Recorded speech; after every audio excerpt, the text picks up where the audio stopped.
সুপ্রিয় দর্শক, আসসালামু আলাইকুম। এচি কিচেনে সবাইকে স্বাগতম। আশা করছি সকলেই অনেক অনেক ভালো আছেন। আজকের পর্বে তৈরি করে দেখাবো ডিম, সুজি আর ময়দা দিয়ে তৈরি দারুণ মজার তেলের পিঠা রেসিপি। আশা করছি এই রেসিপিটি সবার কাছে অনেক বেশি সহজ লাগবে। রেসিপিটি একবার দেখলে যে কেউ খুব সহজে বানিয়ে নিতে পারবেন। তো চলুন দেখে নেওয়া যাক কিভাবে তৈরি করতে হয়। প্রথমে একটি বাটিতে হাফ কাপ সুজি নিয়ে নিচ্ছি। হাফ কাপ সুজির জন্য আমি এখানে 1 কাপ ময়দা দিয়ে দিচ্ছি। আপনারা যদি 2 কাপ ময়দা দিয়ে পিঠাটা বানাতে চান তাহলে 1 কাপ সুজি ব্যবহার করবেন। হাফ কাপ চিনি দিয়ে দিচ্ছি, স্বাদমতো লবণ দিয়ে দিচ্ছি। বেটার তৈরি করার জন্য আমি এখানে প্রথমে হাফ কাপ কুসুম গরম পানি দিয়ে দিচ্ছি। এই বেটার তৈরি করতে কতটুকু পানি লাগে আমি সবশেষে আপনাদেরকে বলে দিব। এখন ভালো করে হাত দিয়ে মাখিয়ে নেব। ফুলকো তেলের পিঠা বানানোর জন্য বেটারটা পারফেক্টলি বানাতে হবে, তাহলে পিঠাগুলো অনেক ফুলকো ফুলকো হবে। প্রথম অবস্থায় অল্প করে পানি দিয়ে এইভাবে মাখো মাখো অবস্থায় ভালো করে হাত দিয়ে মাখিয়ে নিতে হবে। প্রথমে বেশি করে পানি দিলে তাহলে দেখা যায় গোলাটা পাতলা হয়ে যাবে আর ভালো করে মাখানো যাবে না। আমি এই পর্যায়ে এখানে একটা ডিম দিয়ে দিচ্ছি। এই যে এখন ডিমটা দিয়ে ভালো করে হাত দিয়ে আরো মাখিয়ে নিব আরো কিছুক্ষণ। বেটারটা কিছুক্ষণ এভাবে ফেটে নেওয়ার পরে এখন ঢাকনা দিয়ে ঢেকে রেখে দেবো আধা ঘন্টার জন্য। আমি যেখানে সুজিটা দিয়েছি এই আধা ঘন্টায় সুজিটা ভিজে যাবে।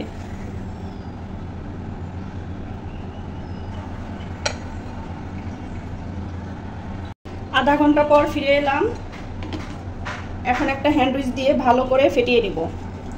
তো এই দেখুন আধা ঘন্টা রেস্টে রাখার কারণে সুজি অনেকটাই পানি টেনে নিয়েছে, ঘন হয়ে গেছে।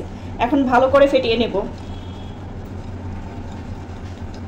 এই ব্যাটারটা যত ভালো করে ফেটাবেন তত ভালো ফুলকো তেলের পিঠা হবে। তো এখানে আমি আরো একটু পানি দিয়ে দিচ্ছি। প্রথমেই বেশি করে পানি দিবেন না, একটু একটু করে পানি দিবেন।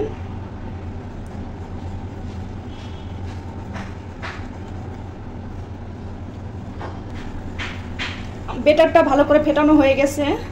এই দেখুন বেটারের ঘনত্বটা কিরকম থাকবে আমি আপনাদেরকে দেখিয়ে দিচ্ছি। তো আমার এখানে সব মিলে পানি লেগেছে। প্রথমে হাফ কাপ পানি দিয়েছি, তারপরে আরো 3 টেবিল চামচ পানি লেগেছে। তো এখন পিঠাগুলো ভাজতে চলে যাব। আমি এখান থেকে একটু বেটার তুলে নিচ্ছি পিঠাটা ভাজার জন্য, যাতে দেওয়ার সময় সুবিধা হয়। আমি চুলায় পরিমাণ মতো তেল দিয়ে তেলটা গরম করে নিয়েছি, এই চামচটাও গরম করে নিয়েছি ভালো করে। এখন আমি পিঠাটা দিয়ে দিব।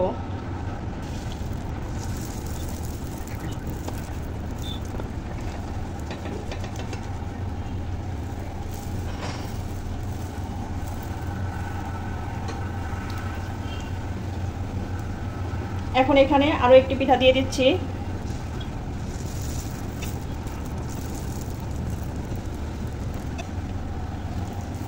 উপর দিয়ে এরকম একটু তেল দিয়ে দিবেন, তাহলে দেখুন পিঠাটা তাড়াতাড়ি ফুলে যাবে। যে পিঠাটা আগে দিয়েছি সেটা হয়ে গেছে, এখন সেটা তেল ঝরিয়ে তুলে নিচ্ছি। চামচটা আবারও গরম করে নিতে হবে। পিঠাটা একটা প্লেটে তুলে নিচ্ছি।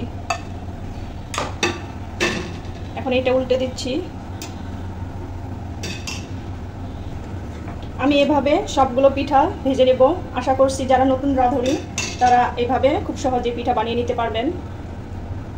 চামচটা কিন্তু অবশ্যই ভালো করে গরম করে নিতে হবে, না হলে পিঠা নিচে লেগে থাকবে, চামচ থেকে পিঠা ছাড়তে যাবে না। এভাবে পিঠা দিয়ে তেলের মধ্যে ধরে থাকলে কিছুক্ষণ পর একাই পিঠাটা তেল থেকে ছেড়ে দিবে, চামচ থেকে ছেড়ে দিবে। এই তো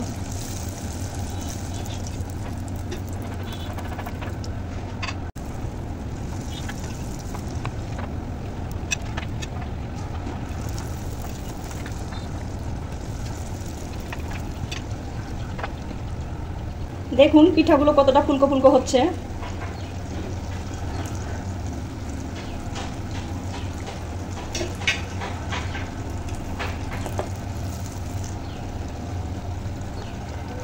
এভাবে গরম তেল নিয়ে পিঠার উপর দিয়ে দিবেন, তাহলে আরও ফুলে যাবে। আশা করছি নতুন রাঁধুনিরা খুব ভালোভাবে এই পিঠাগুলো বানিয়ে নিতে পারবেন।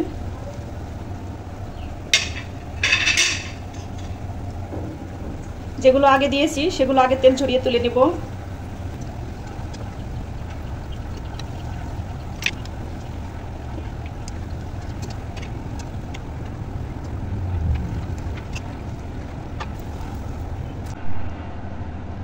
এই দেখুন, আমি সবগুলো পিঠা এভাবে ভেজে নিয়েছি।